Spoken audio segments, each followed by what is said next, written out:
Pharmacy, Evercare Pharmacy, uguban pang butika.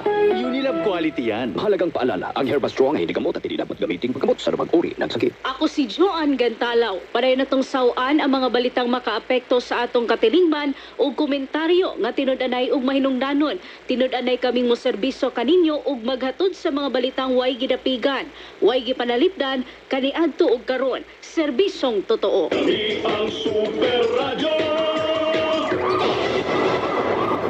Huwag pagbihig, huwag iprotektahan, tinud-anay nga serbisyo publiko.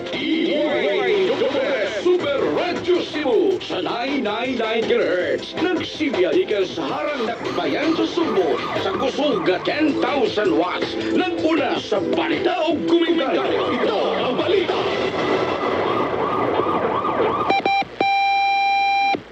Oras sa Super Radio, alas 6:07. Tak na hatod ka ninyo sa brought to you by Farex Vitamin B1, B6, B12. Walang bibitiw, mag-Farex B araw-araw. DYSS, Balitang Sakto, Balitang Totoo. Balitang Bisda!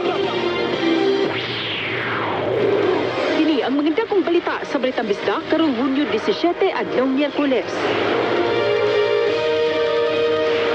MCWD nakatala og kapin 16,000 cubic meters per day deficit sa supply sa tubig.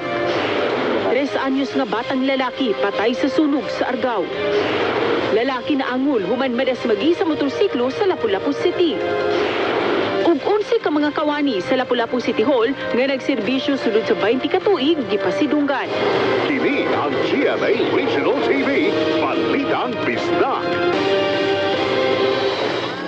Mayong hapon, ako si Cecil Kibon Castro.